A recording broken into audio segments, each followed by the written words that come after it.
So I'd like to invite a welcome to SOAS, Rolando Coto Solano from Dartmouth University. Rolando received his PhD from the University of Arizona, and he's a professor of computational linguistics, and he's developed lots of very interesting tools for low resource, NLP tools for low resource languages, some of which I've tested out, and they're very successful, and we're extremely keyed up to see how they develop. So without further ado, perhaps we'll begin. Yes. And all right. Let's see. Let me just set up the keyboard here. And well, again, to the people watching the video, thank you so much for being here. We'll be doing this in a little bit more of a seminar style, but I'll still be sure to be addressing you as we go. And thank you for being here. So the summary of it is that there's been very interesting developments in artificial intelligence over the last 4 or 5 years. Surely you've seen the news about things like ChatGPT and how Google Translate has indigenous languages, and there's been a lot of developments in artificial intelligence that we could be using to automate some of the tasks that are most difficult in language documentation. So for me, the one that's really the bottleneck is the transcription, because everything depends on it, and it takes forever, as you well know. So I'm very interested in that. I'm very interested in parsing as a way to annotate corpora. I'm very interested in making tools that can serve the purpose of language revitalisation and reclamation. So things that for computer scientists might seem trite and boring, things like predictive keywords, but for communities they are of incredible consequence, because they are the things that could make new domains of speech and that could truly make you keep the language going. That could bring even the youth in so that they can continue to use the language. And obviously it takes a village. So I do want to acknowledge the Cook Islands team. Sally Nicholas is going to be one of the main characters of the story. She is a professor of linguistics and Māori studies in the University of Auckland. She is a linguist extraordinaire, and her work, her documentation work is the one that we're trying to support with our tools. Dean Tekura Mason is going to be the voice of the text-to-speech. She is incredibly generous with her time and with her knowledge of the Cook Islands Māori culture and language. Teachers, people who are training to be high school and school teachers throughout the Cook Islands have helped us. People from the School of Mauke, Tyler Peterson, Peter P. Wills, Liam Kokawa, Emma Rakuravan Powell, Sami Hadara, Victoria Quinn, Jessica Chen, Syed Tanvir, Sarah Carnes, Brian Dudek, Caroline Conway, Hermela Fento have helped us with aspects of the thesis, and there's more people coming in, and thanks to them as well. On the Chipchin team for the Costa Rican languages, Bribri and Quebecar, we have Sofia Flores, who's found the corpus, Isaac, V, Annie, Katarina, Mien, Sharit, Guillermo, Taiwan, Freddie, Franklin, Alex, and more people joining in. Thanks to them, these tools are working. So I'm going to show you a little bit first about natural language processing, language documentation, a little bit about the Bribri people and the language and Cook Islands Māori, and about algorithms that we can use to make NLP, and about what our objectives are in the future. And just again, people in the audience, if at any point you have questions or comments, by all means. So yeah, like transcription. This task is not only, it's strange because it is so time consuming, but it's incredibly repetitive, but also it needs high levels of expertise. Like, you can't just put your headphones on and listen to music while you do it. You have to be completely focused. And yet it's something where it's like, the frequent words are going to be the frequent words again and again and again. Like, surely a computer could be trained to do this. There's the translation of our corpora, for example, which we also need if we're doing research or if we're doing educational material, for example. The transcription we need for linguistics, but of course we need it to create children's books, for example, or to create something that schools can use to train more speakers, more readers in the languages. We like annotating corpora, for example, phonetic studies, we want to have alignment so that we can study fine phonetics of languages. We want to have corpora annotated semantically, syntactically. And again, we ultimately want to turn all of these into things that could be useful for the community, for teachers, and for the future speakers of these languages. And documentation, transcription, of course, is the main character of the story. So people have estimated that maybe you need about 50 hours of work to transcribe 1 hour of audio. And I want to ask you, like, how long does it take to transcribe 1 hour of audio in the languages that you're working with? Let's see, 1 hour. Maybe, yeah, I suppose it would be about, Dozens of hours. yeah, dozens. How about you? Well, it's comparable. I work very little with transcription, to be honest. Mhm. In Tibet, I was working more like on classical, like You text. already have it, But yeah, but for little done, yeah, I think that's the proportion. Yeah, Yeah, it yeah. really does. Time consuming. Absolutely. It's time consuming, but also the expert knowledge is insane how much you need to get these to a reliable version and also a version with a stable orthography. Have you done any transcription work? A little bit, Mhm. not really continuous speech, but Mhm. anecdotally, Mhm. it takes on average 2.5 to 4 hours to get through about 25 sentences. Yeah, this is insane, and it stops everything else as you study. Yeah. And of course, the technology is not perfect, so all of you have probably watched YouTube with auto-generated subtitles, and they're not perfect, but it does exist for many languages. So it's a technology that we could use for the languages that we work with as well. The transcription is one part. We eventually also want corpora that are properly tagged to study, again, phonetics, to study syntax, semantics. We want to translate them.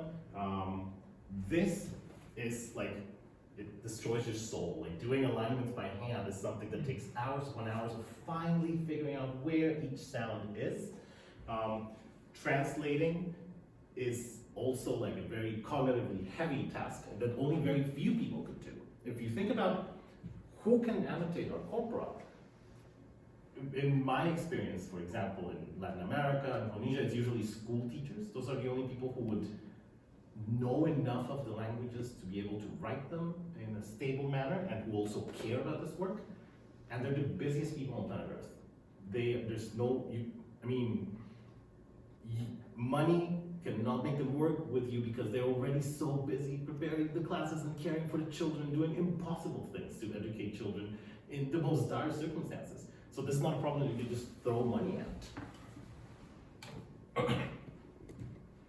And again, we ultimately want these to make things like books and tools so that children can learn the languages, and also tools to make the languages relevant for the daily lives of speakers, things that they can use to message each other, things that they can use to make jokes, to tell people that they love each other, so that they can feel the presence of the languages in their daily life, which is of course one of the things that is lost with language displacement. So, I'm from Costa Rica, and I've mostly worked on Latin America. I've worked with languages in Mexico and Bolivia, in the southern US, but mostly with languages in Costa Rica. I worked in New Zealand for about 3 years, and that's how I started working with Cook Islands, Māori, which is located in central Polynesia. Let's look at Bribri first. So the Bribri language has about 7,000 speakers in Costa Rica. In these regions here, there's a mountain range in between the two, which is why these groups are separate. By the way, just check, Costa Rica is here in Central America. The language belongs to a family called Chibchan languages, which are spoken here, in Panama, and parts of Colombia. It is a very rural community. There might be as many as 7,000 speakers and as few as 3,000 speakers. A new census is coming out soon. Hopefully we'll have more information. It is vulnerable in that there are still some children who speak the language, but not all children speak the language.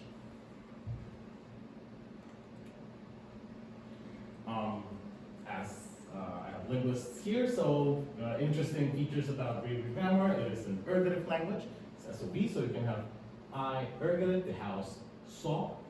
You have inflectional morphology, so will be the conjugation for the past perfect, and some way will be the conjugation application for the past imperfect.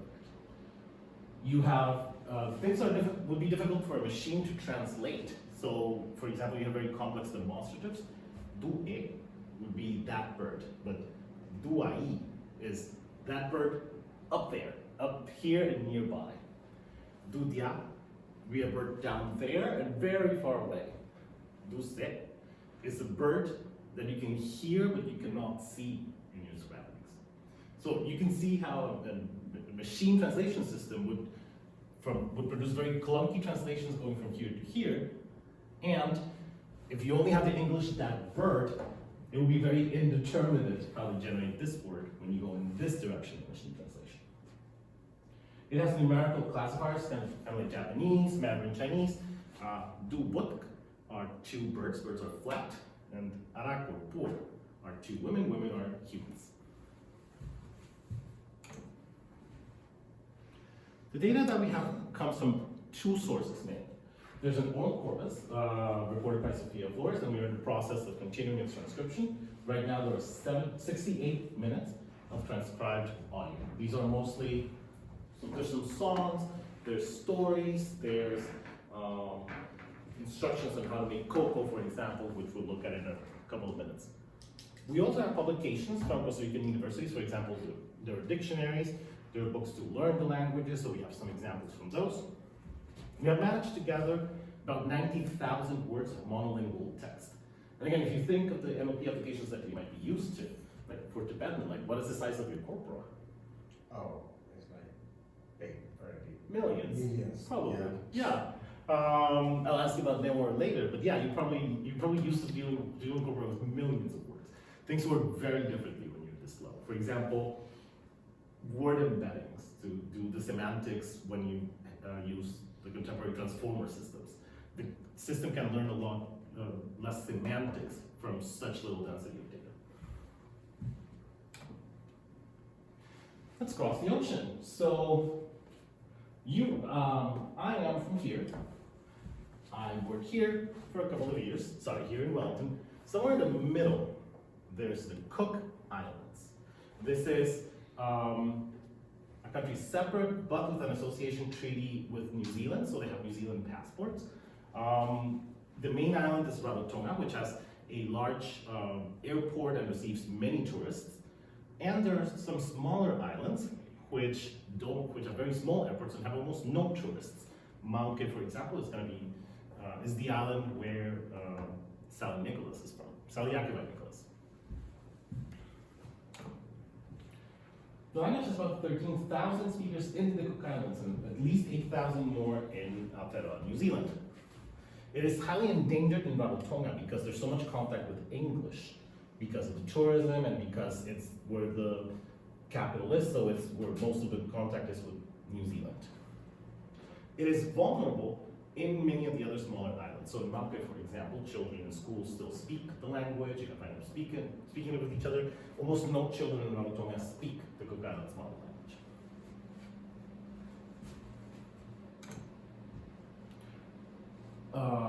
Something that helps us definitely with speech recognition, it has relatively few phonemes, so 5 vowels. It also has long vowels. It has only 9 consonants, whereas Bribri has 7 oral consonants and 5 nasal consonants. It has 5 tones, and it has, did I say consonants? 7 nasal vowels, 7 oral vowels, 7 nasal vowels, 5 tones, many more consonants. So this one has a relatively small phonemic inventory. It has isolating morphology, so it doesn't really have all the inflections in the words. Quatu no au i te tau would be perfect, plant, I, accusative, the tau. I planted the tau. Qua karu ke atu te ao kuri, the dogs have left. You can see, for example, that both the perfect tense and the plural number are separate words. Which helps, because you don't have to learn such morphology. This whole thing started because my colleague here, Akivai Nicholas, she did her PhD, she is from the island of Mauke, and did her PhD writing a grammar of Cook Islands Māori. Within that PhD, she recorded dozens of hours of elders telling stories, genealogies, but she faced a challenge. When we met, she said that she transcribed so much data, that she was gonna die before it was finished. So is there something that can be done? And so everything you're gonna see here is an attempt to answer that question. Can anything be done to transcribe these in a manner that is quicker and useful for the documentation of the language? It's very linguistically rich in that it has good conversations, stories. It is relatively sparsely annotated, which is what we're trying to fix, and transcription is, of course, the main issue. Over the last 3 to 4 years, we've managed to transcribe about 4 hours, which is sort of, this is 4. We've used the system to accelerate that. More on that in a minute. One of the first things we tried was using something called untrained forced alignment. So taking a model for English and then like stuffing Coca's Māori into it. So Torata would be like theirs. Let's say you want to get an alignment like this, where you have the A with its phonetics, the T with its phonetic correspondence. We used an English model and then taught it that there were some words in English that sounded like to-rat-to to try to find it. It was a simple fix, but it was actually, the error was only about 8% in finding the center of the words, and the error was only about 25% in the center of the vowels. It was not as difficult to correct it later, it was still time consuming, but it helped us do, like, start our research. We got about 4,000 vowels with which we managed to make vowel charts. You can notice, for example, that these U's are here in the more canonical position, and those U's are more central. These 2 islands have large airports and receive a lot of New Zealand tourists, and New Zealanders kind of pronounce their U in this region. These islands have really small airports and almost get no New Zealanders. Theirs corresponds to the more canonical Polynesian position of the phone. And to be very honest, we don't have an explanation for my man here yet. But we do have the hypothesis that contact with English is changing the phonemic inventory. And we got this from several thousand vowels that we got because we jammed the words into a model for English. So even weird and creative solutions can really help you get started. We presented it to the school teachers who were training, and it was a very positive reaction because they said that they were proud and excited about how complex and sophisticated the language is, because we were, of course, telling them about these patterns for vowels, for contact, for the glottals. The glottals are becoming laryngeal and creaky voice in some circumstances. We managed to get 1,000 of these examples too. And this, of course, goes against the narrative that the language is invalid or simpler than English. So not only is this a very desirable result, it also made it so that people wanted to work with us to continue getting more information.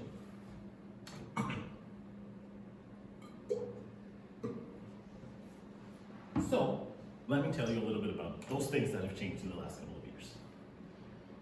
First of all, I need to tell my crowd about this, but mostly for CS people, they're not used to working with central resource languages. They get, a huge zip file in English and think that everything was just fine. Obviously, we cannot do that for languages. The data is not just sparse, but it's so difficult to generate.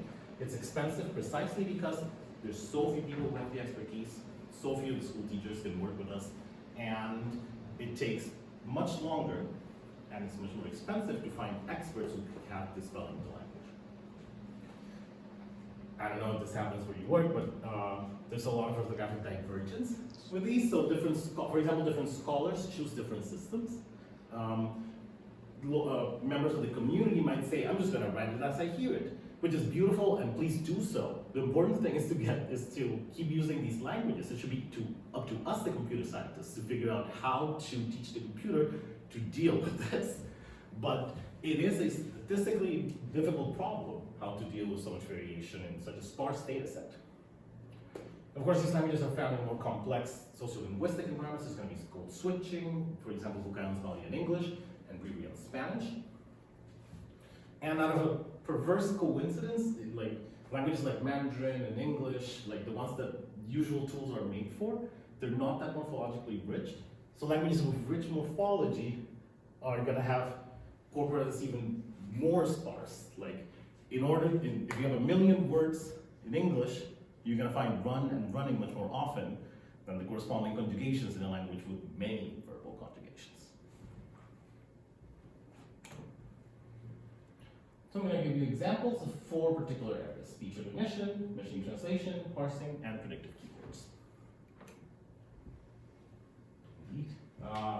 It's very, very difficult to transcribe But as I told you, there has been a lot of progress in this area in this last 5 years, mostly in helping the computer understand context, helping the computer remember what things it has seen before.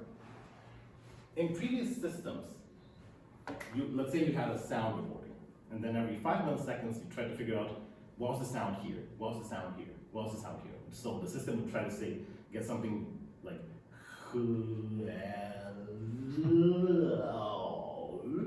and then try to see if that sequence of potential guesses summed up to one orthographic English word.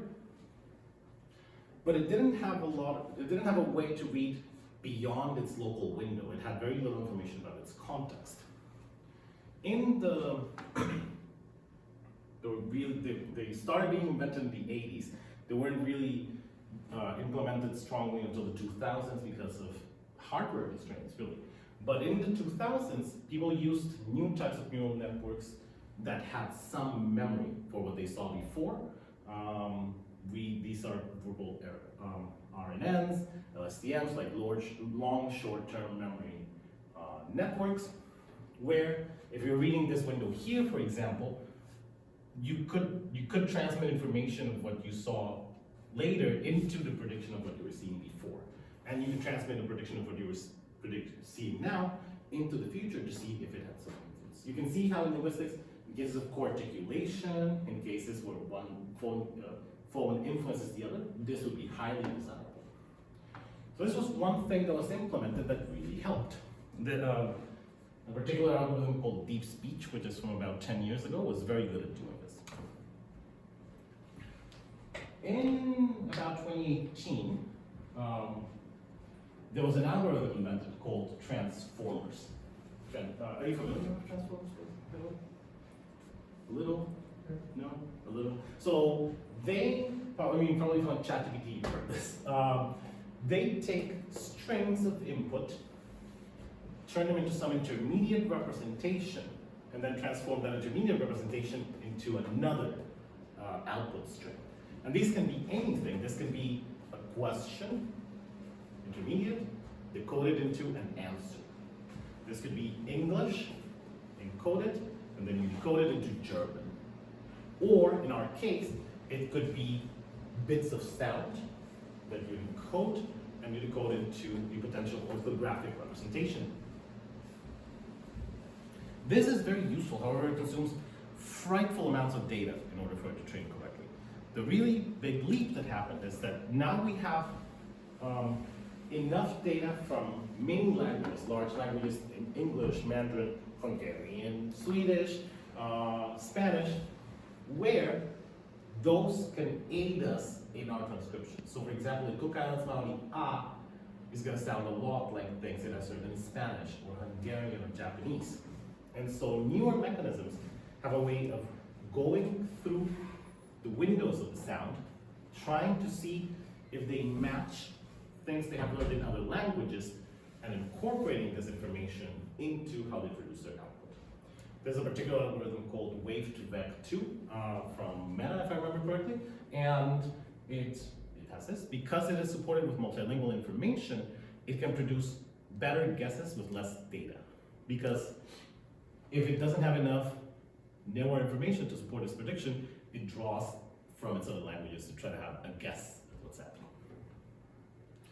Notice, interestingly, that this is going to be better with sounds than with words, because it's prioritizing understanding which sounds it has from its other data. The particular words of the language it has to learn from its own data set. And so you're going to get very good character accuracy. You're going to see characters that sound very much like what the recording is, but for it to learn the actual words, it's going to take more data.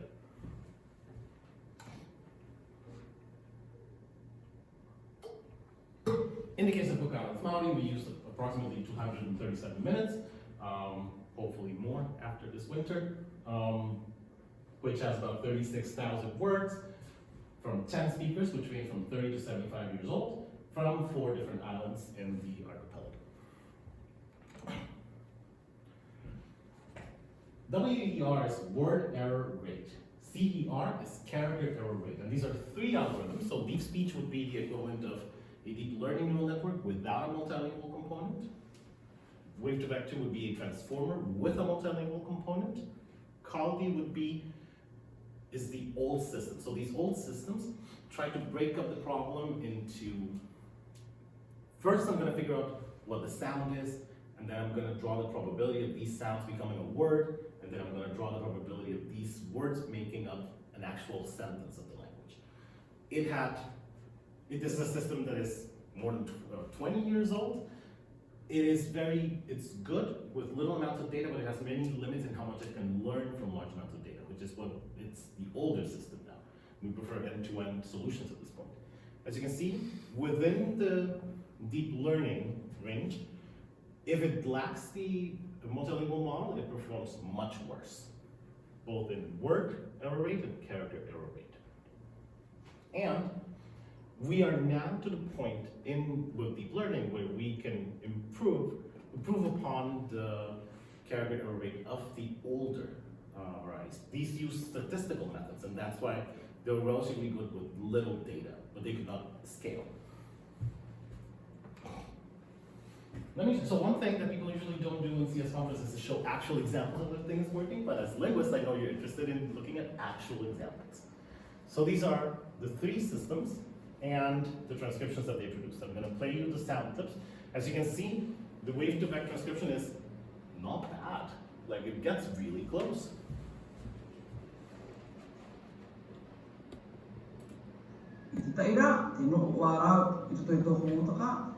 Whenever you could hear our eternal companion in tropical environments, a rooster in the back.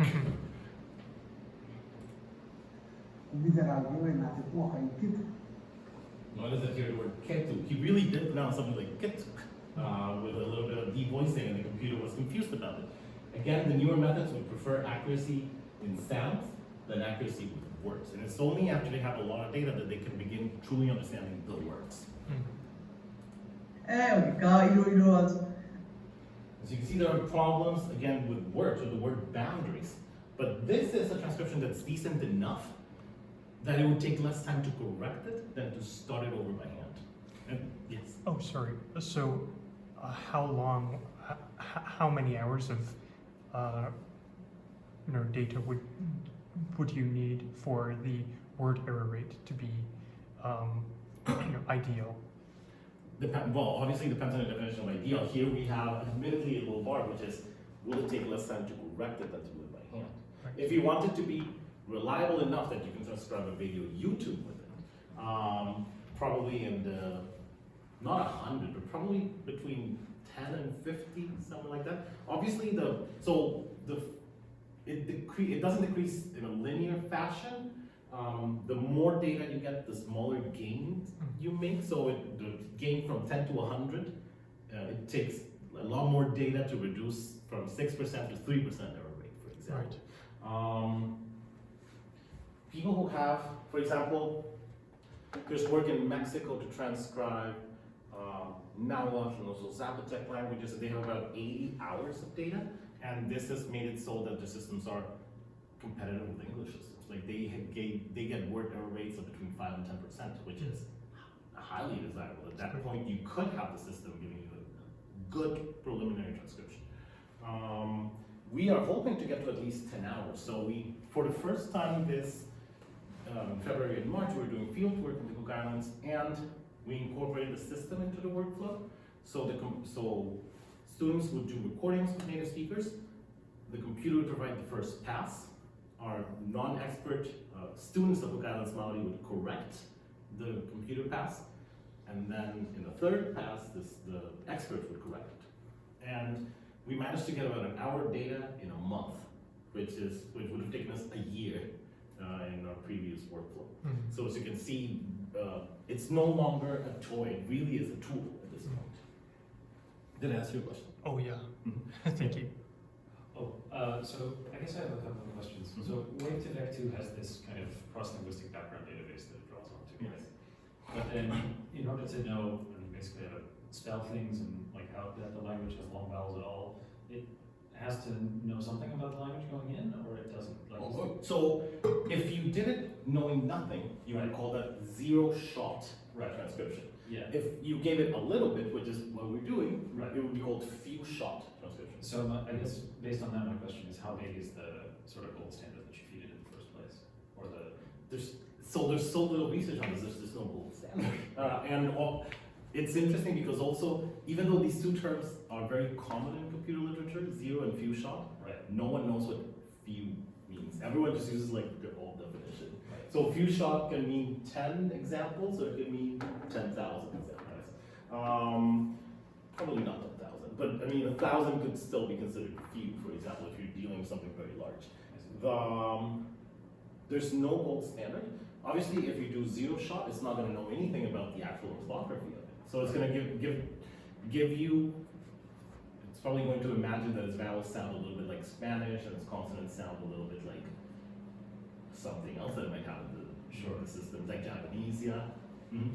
I've never tried the zero shot transcription. Maybe I should do it one of these days. Because I mean, it is for example common that in romanization of Japanese, you can find that the long vowels are annotated. So Yeah. I wonder if So this is a great point because probably it learned Japanese in characters, not in romanization. yeah. So it does have, it learns the writing systems as well as as it learns the transcriptions of the output, it learns the writing systems. Yeah. So it's a good question. My impression would be that the Japanese inputs were only in characters, Yeah. but there's got to be other languages in there that have a macron full of long vowels. I'll get back to you on that. I don't know. Yeah, and maybe it'll just do true use. We should do that experiment. Yeah? Yeah. Interesting. Yeah. So, yes. I have a question that is related to Tibetan, because you tested like also widely for transcription. We have like this muted sound, right? Yeah. But you obtained good results. It was Mhm. kind of impressive. Yeah. I was impressed too. I was But not how do you? confident that it would work. Yeah. How do you find it? I mean, because it's also learning the words. The So words for itself, yeah. for English, it has to solve the challenge of night, for example, K-N-I-G-H-T. There's things in there that don't have a sound, but that should be transcribed. So it has, as it learns its conversion, it must also learn the orthographic forms that it should be aiming for. It must have succeeded in learning that there were only so many words in the Tibetan corpus and that it should That was be. impressive. Yeah, with Wiley. That. Yeah. And exactly, Wiley would be night example run amok. Yes. Yeah, I was not expecting it to work, to be perfectly honest. That was really interesting. We'll have to see which ones it messed up. Like you later have to tell me if you noticed that there were specific letters being dropped out or anything like that. Yeah, because I would be very interested in knowing that. You can see it. You can see that problem in English with the transcription of foreign names. If you start a YouTube video that has a lot of foreign words, yeah, you're gonna see it taking bad tumbles at trying to figure out what it's saying. This is from Bribri, which is again the language from Costa Rica. Much more complex phonology. Nasal vowels. It has tone and still. So this is an example that had good results. This is an average one, and this is one where it was bad. As you can see, the words don't really match. The average, this is the median character error rate was 23%. The median word error rate was 65.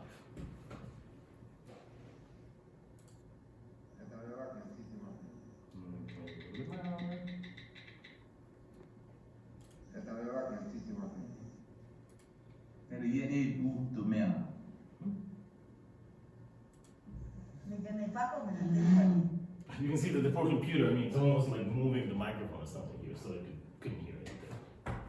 This one is like a dialectal variation. I'm very happy to see that it got it as it sounded and not necessarily as it's spelled. So if you give it enough data, it will probably become aware of these kinds of variations.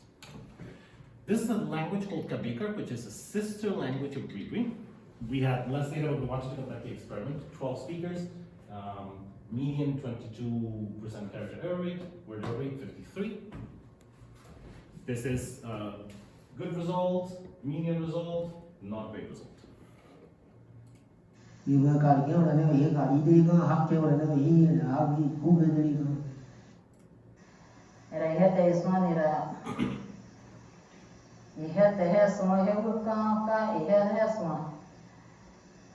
I hema joka 해와 우연히 가이드니 내가 지루해 So, one thing might be happening here, which is a phenomenon called, overfitting might be happening there, but it might be focusing too much on the speakers that it knows from the data set. I'm not so confident that it would be able to generalize effectively. And I do need to warn you that these results that I showed you were for speakers that the system had heard before. If the system has not heard someone before, the error rates will double, approximately. So, this is an experiment we conducted where we extracted people from the training data set and then we tried to figure out what the errors would be. So the average error, if the computer doesn't know you, would be 15% error rate and character error rate, and 46 word error rate for Cook Islands Māori. These are, again, if the computer doesn't know you. You can see it starts missing vowels, more problems with the word boundaries.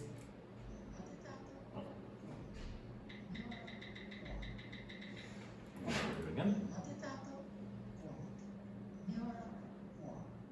Some problems here with missing vowels and stuff like that.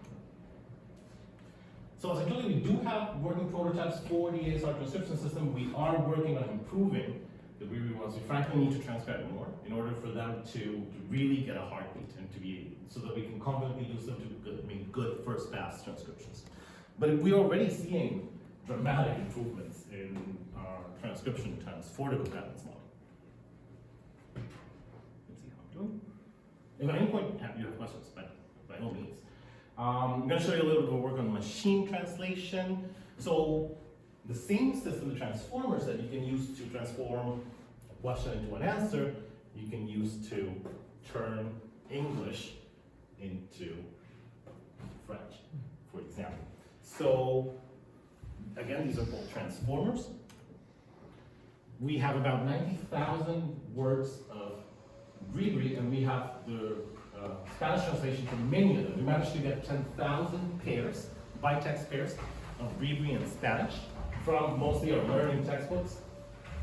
We do have the issue, which you're probably very familiar with, of a lot of variation in the input. So different scholars chose different representations, like this is the nasal vowel as Costa writes it, as Rica writes it, and as Marjorie writes it. For example, the line under the vowel can be encoded in many different ways in Unicode, and we have found all of them, so we need to standardize that in the input. The language, as in human language, has phonetic phenomena that make it the actual pronunciations different sometimes. There's nasal stimulation, so for example, this I is nasal by virtue of being next to the M. That's actually the other way around. The M is nasal by virtue of being next to the I. But because these two are nasal, you can choose to write it or not. Unstressed vowels can be deleted, so the word mom can be ami or me. There is social linguistic variation, so different dialects have, for example, nyara and nyono for road. And most relevant to you all is that, of course, materials are usually published, as you hear them. So here are transcriptions from native speakers, which of course we love and we need, but they might be written in a form that might be very different from what the system is used. The word time means a lot, and we found it in 16 different forms. So, and they're unpredictable. You never know exactly how they're going to express the nasality, for example. Is it going to be an N? Is it going to be a line? Is it going to be nothing? So there's a lot of work that needs to be done in order to make these data sets more uniform. We've chosen some internal representations for it, but we have to convert into the representations going in, out of the representations going out, so they can be read by humans.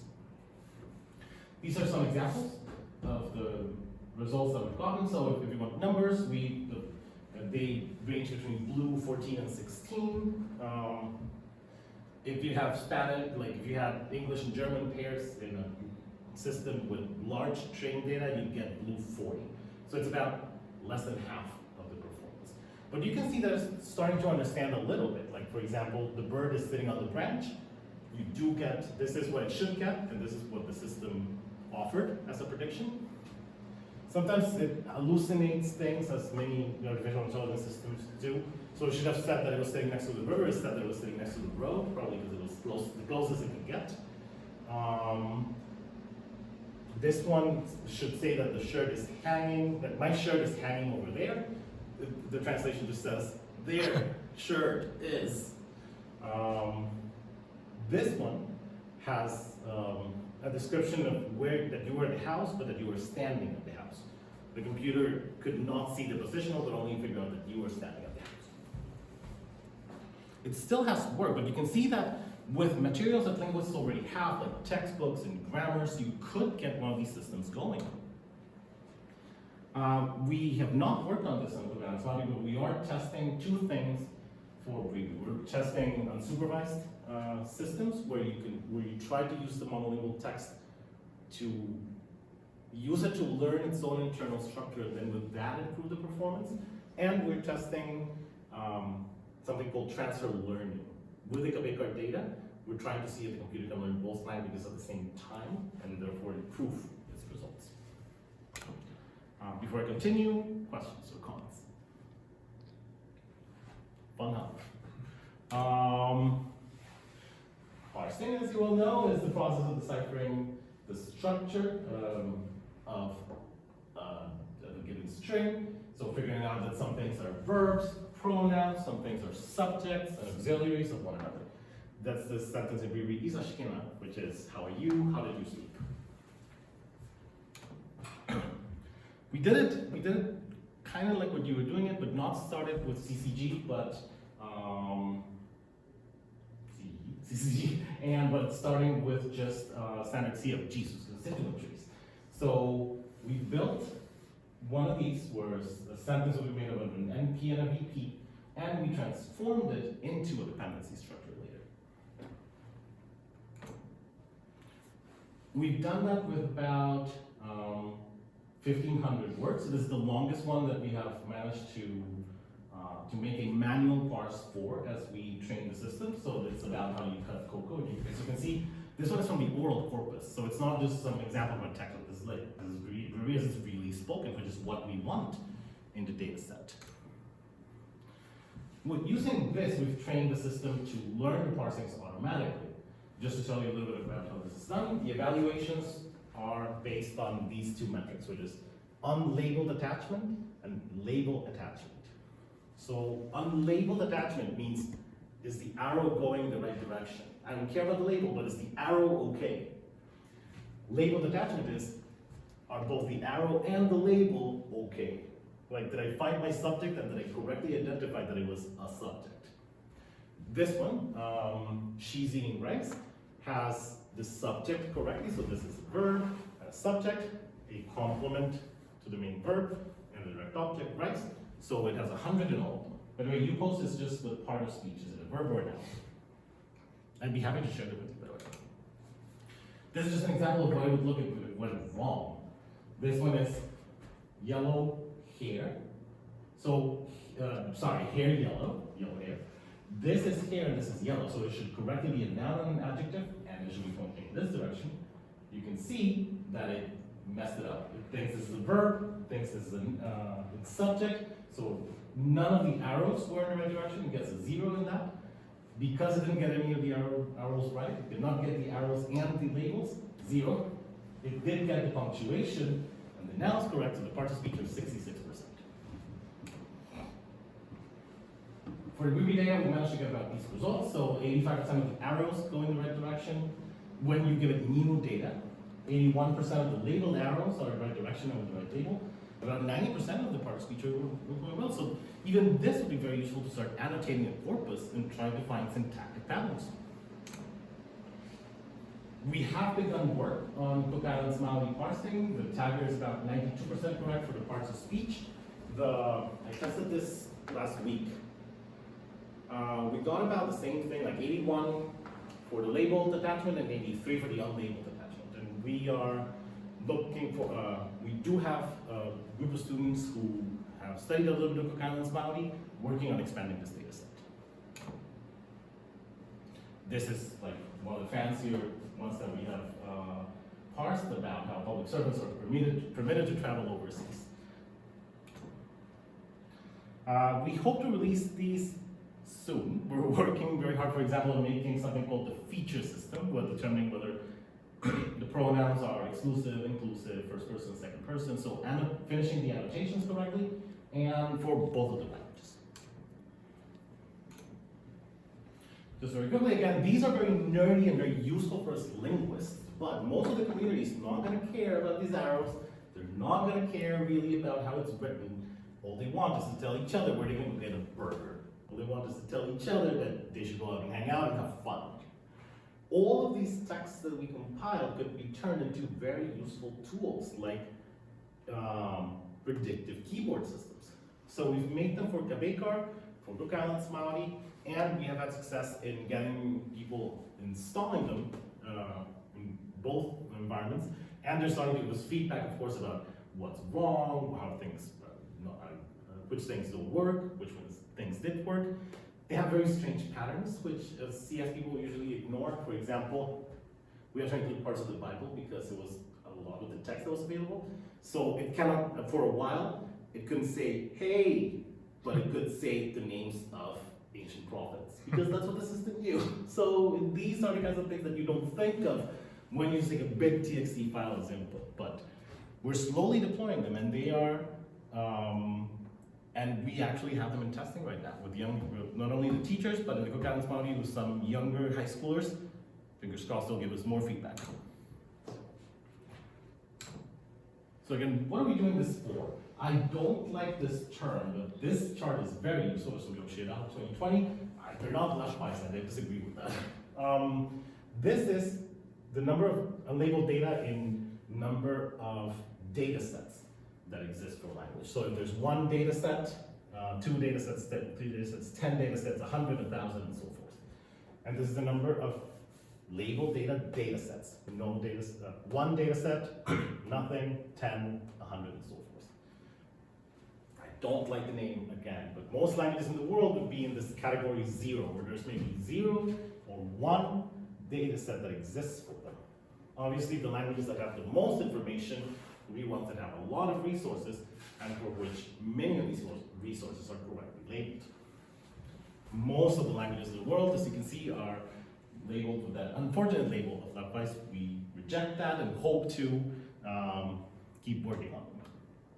Oh, sorry. Before I go to that, people have spoken of the term digital death, for example. If we don't have the languages on the internet, that might mean that they're digitally dead. This is relevant, of course, but we have to remember that what makes languages alive is people who speak them. It's not having computers who remember them. Just think of, let me ask you guys a question, like, how many CD-ROMs do you have in your offices right now with old recordings of stuff? Cassettes, wax cylinders. Oh well, only modern files. Well, we do have cassettes. We do have CD-ROMs for Bribri data, for example.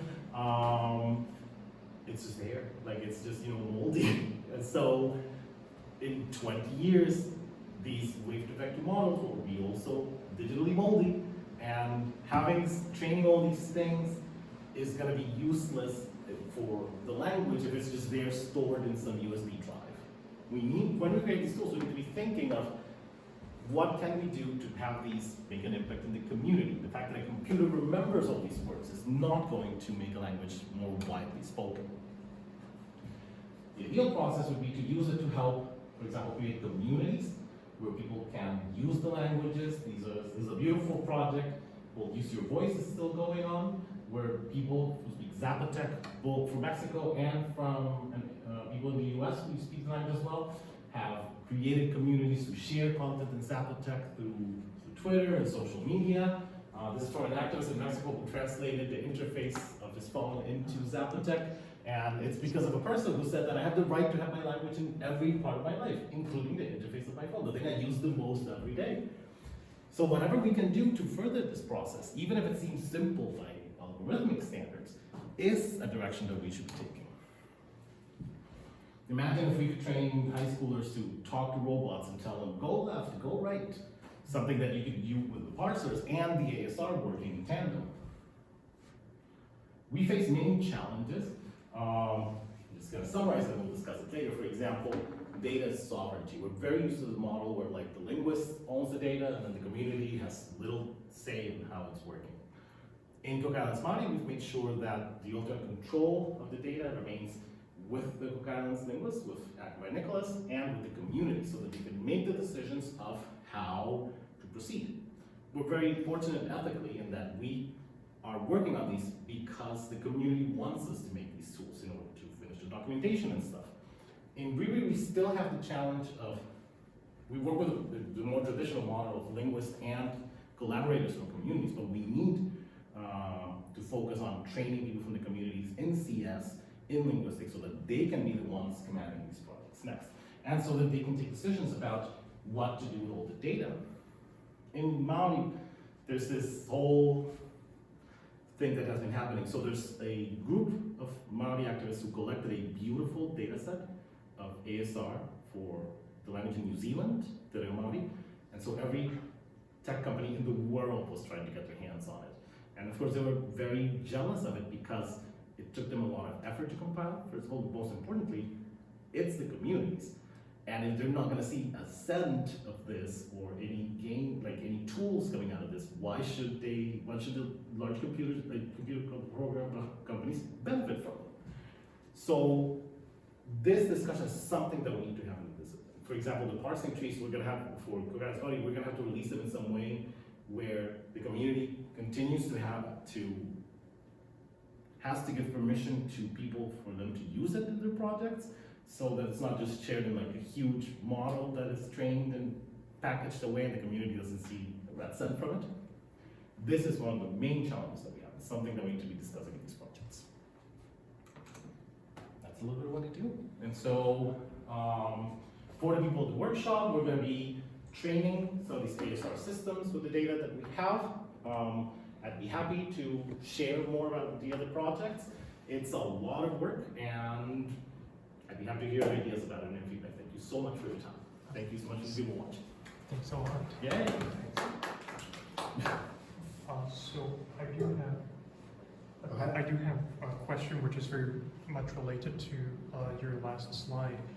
So one thing which I anticipate will happen if we, when we share the wonderful results of these tools with the community is, I'm certain people will want, people within the low resource language communities will want to know how can we use this, and suppose there are people without computer science or linguistics training. What are the first things that we can say to maybe encourage people in those communities to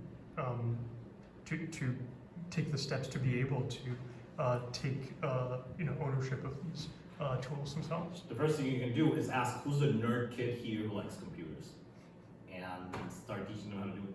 So I mean, the very first thing we should do, in the Cook Islands, we're gonna have a workshop sometime later in the year.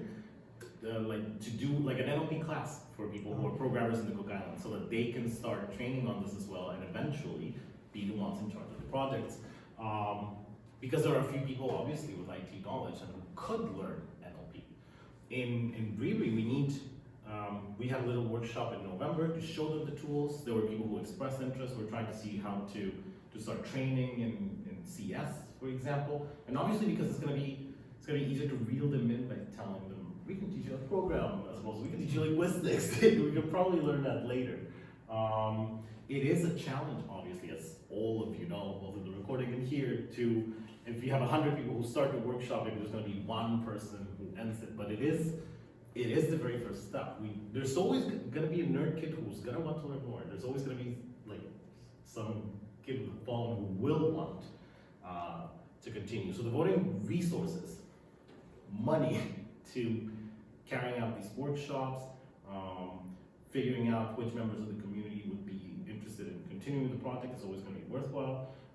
Number one. Number two, I guess trying to make tools that make sense. The parsing, for example, that was too nerdy. Now, and it's very interesting for us linguists, but we still have to find a concrete application for it that's interesting to the community. That's why we're thinking about the robots, because it would be very obvious to tell like a computer play music in language and that it responds to that.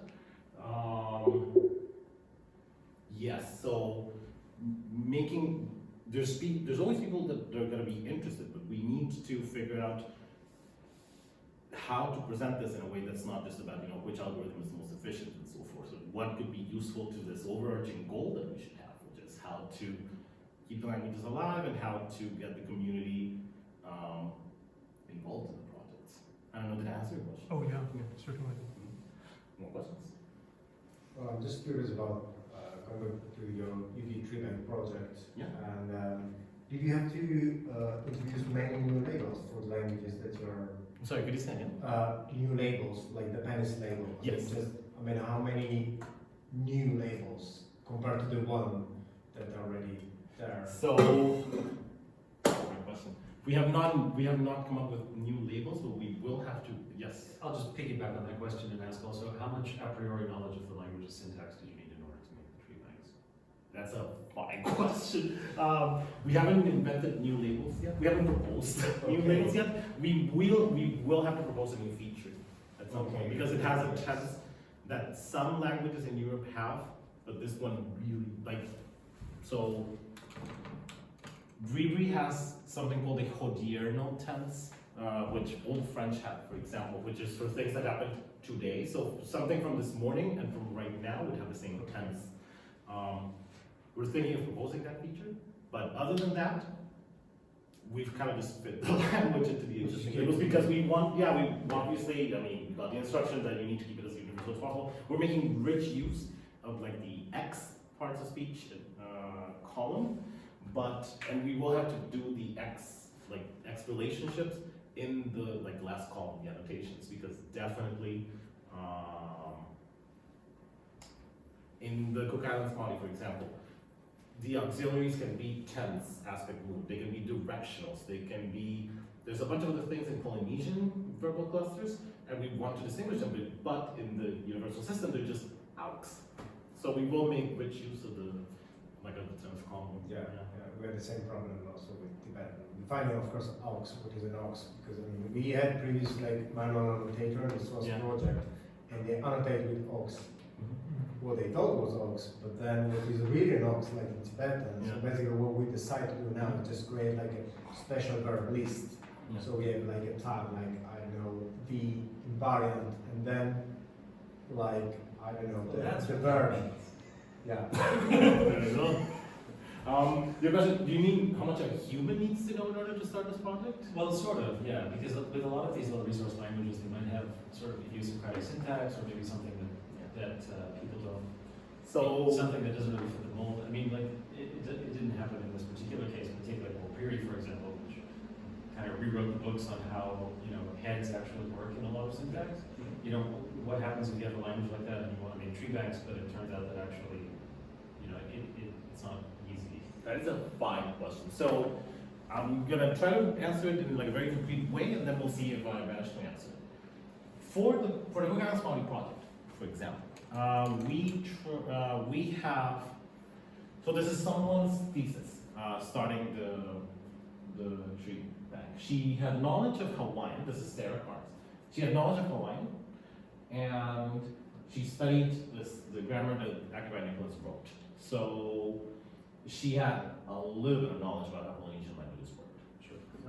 The people who are helping us continue with same Simon Valentine, for example, has studied both the Reo language and Cook Islands Māori, at least for the equivalent of a quarter. So they have some knowledge of the grammar. They're not expert speakers, but they have had to study the grammar. With Bribri, we have a problem that probably the learning curve is a bit steeper. And also, a weird problem is that the grammar for this is in English. The grammar for Bribri is in Spanish. And so we're having to translate it in order for students to learn it. And we have had less success with hiring outside people to help us with the tag.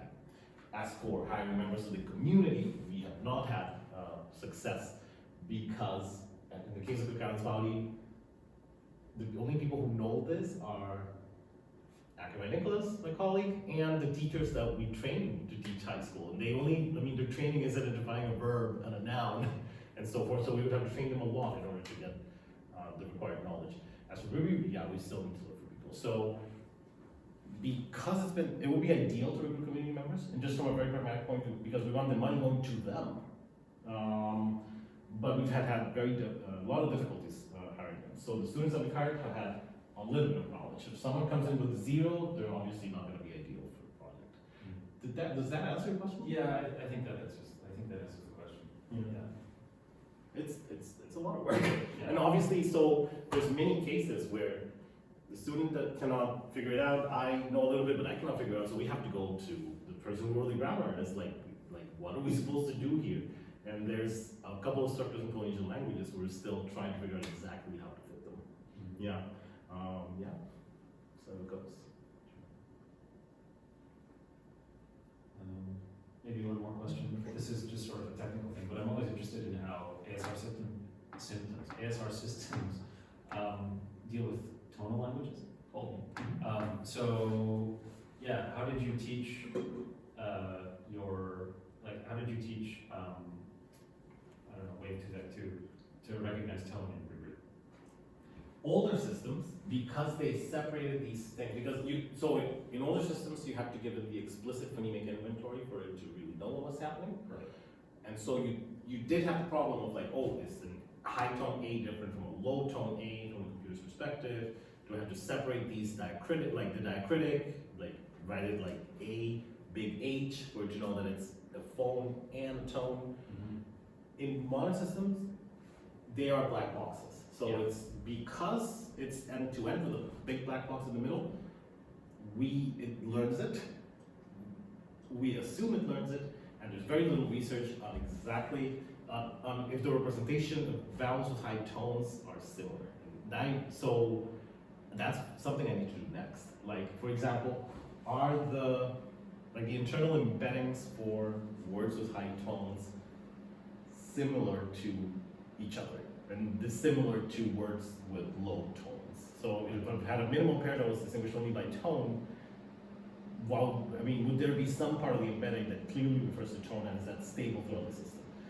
I have not seen much or any research, because from the CS side, they were just trust it worked, there we go. And linguists haven't really gotten much into it. So there is more research on how this worked in the older systems than in the newer systems. And in the older systems, it had a lot of trouble. You had to separate the diacritics. The better results you got was with explicitly telling it, there's a character that's the A, there's a character that's the high. Try to figure out a pattern, and then relink them and correcting the output. Does that answer the question? Yeah, I think that makes sense. That's what I'm saying. Yeah.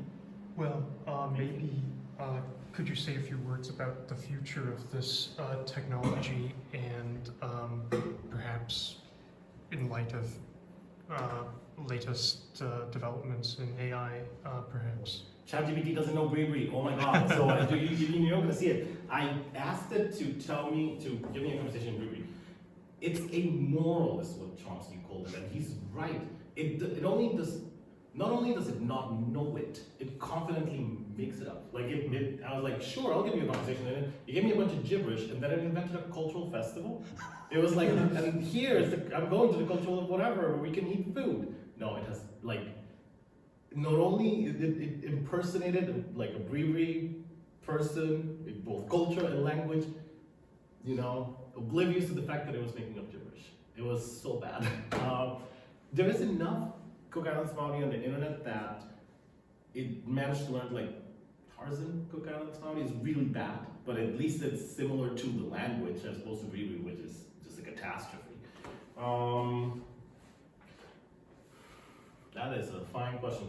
I am more of the school of Timmy Gebru on this, where we should train specific systems to do specific things to minimize the risk of them being used for harm. It is an active debate in AI and indigenous community circles of how is it okay for these models to speak Te Reo Māori, the language of New Zealand, because they do know a lot for that, because there's so much on the internet.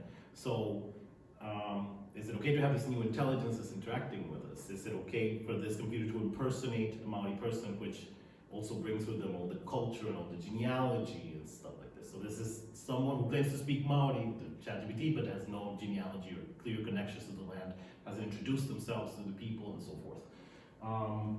It's an interesting question. I'll have to read more about what Native Ath has to say about it to truly figure it out.